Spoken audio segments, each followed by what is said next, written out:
皆さんこんにちは。まゆずみゆずと申します。ネットカルチャーと作ることが好きな喋る肉の塊です。音声は声フォントスタジオのミリアルちゃんを使用しています。透明感のある可愛い声がお気に入りです。今回は歌い手として活動を行っているヒロ P さんのフォニー、歌ってみた動画のサムネイルを描いていきます。広い音域を生かした歌い方が特徴的な方なので、ぜひ概要欄から動画を見ていただけると嬉しいです。では始めていきます。ラフを描いていきます。最初のラフは大学の後輩の子にフォニーのポーズをとってもらい、それを元に描いていたのですが、後日撮影した自分のポーズを元に描き直しました。協力していただいたのに、こちらがそれをうまく活かせないと申し訳ない気持ちになりますよね。そういえば高校の頃も友人にポーズをとってもらい、それを元に絵を描こうと思ったのですが、その時もうまく描けませんでした。どうやら知り合いを参考に描こうとすると、自分は足がすくむみたいな感じで手がすくんでしまうみたいです。皆さんはこの現象に共感できますか？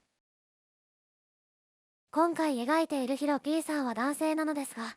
私はあまり男性を描かないんですよね。顔の輪郭や指先の形状に丸みや線の細さを帯びさせず、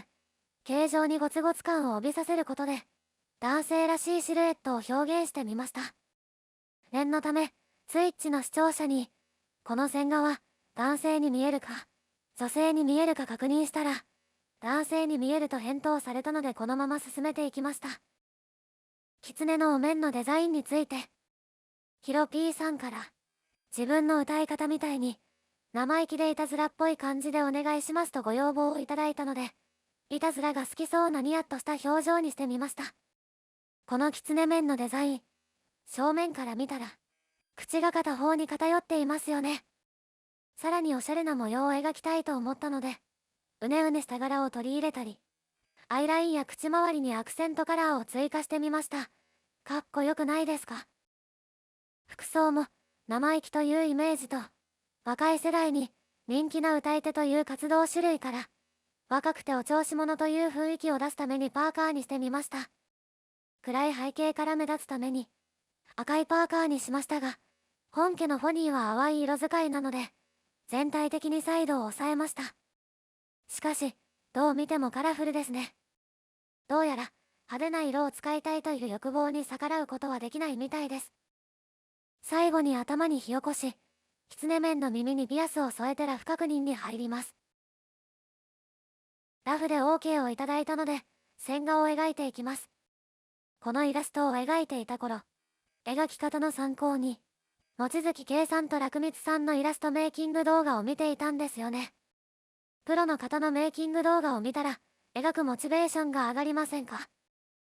私の場合、綺麗な線画を描く望月さんのメイキングを見た後だと、線画を描くのが上手くなったような気分になるし、鮮やかな色彩が特徴的な黒光さんのメイキングを見たら、色彩感覚が上がったような気分になります。結果的にセルフで自己肯定感を上げながらイラストを描くことができます。最近は 3D ECG 関連の動画ばっかり見ているので、そちらに対するモチベーションは上がっているのですが、相対的にイラストに対するモチベーションが下がってしまっているんですよね。大学で次週から 3D ECG の授業が始まる予定だったり、それとは別に個人の趣味として 3D で部屋やアバターを作ってメタバースで動画撮影したいと考えていた先に、まさかの Facebook がメタバースの話題を持ち出してくるなどいろいろな偶然が重なって、そっち方面に対する熱意が湧いてきてしまいました。1ヶ月後くらいにはメタバースへの熱意が冷めていると思いますが、今私はスケブのイラスト依頼と友人のオリキャライラスト制作を滞納している状態なんですよね。どちらも急ぎのものではないのですが、進めないといけませんね。ハイライトと影を塗っていきます。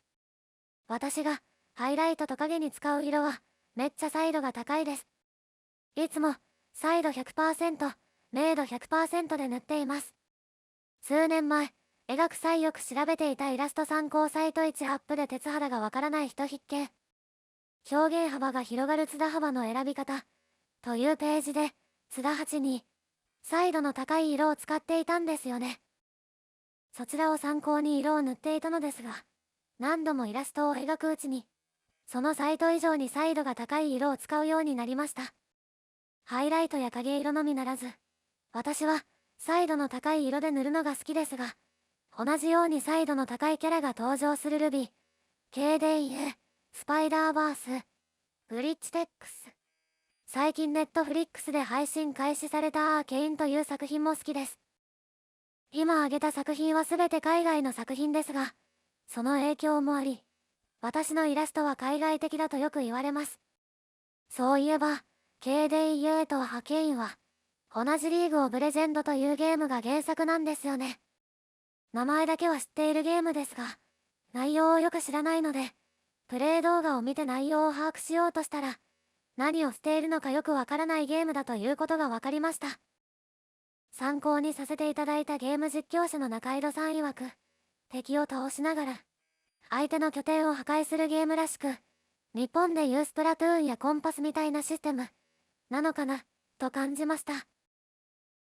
そんな感じでイラストが完成しました。制作時間は約9時間半でした。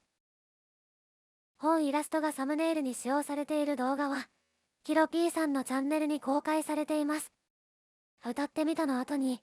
ラジオ配信っぽくコメントを添えるユニークな活動もしている方なので、ぜひ概要欄から聞いてみてくださいます。最後に、サムネイル制作依頼をしてくださったヒロ P さん、ありがとうございました。実は、サムネイル制作依頼を受けるのは初めてだったのですが、かっこいいイラストを描くことができたし、さらに完成品を喜んでいただけたので、こちらも非常に嬉しかったです。最後までご視聴いただきありがとうございました。Twitch で好きな時間に配信をしているので、興味があれば概要欄リンクから見に来てくださいませ。次回の動画でお会いしましょう。ではまた。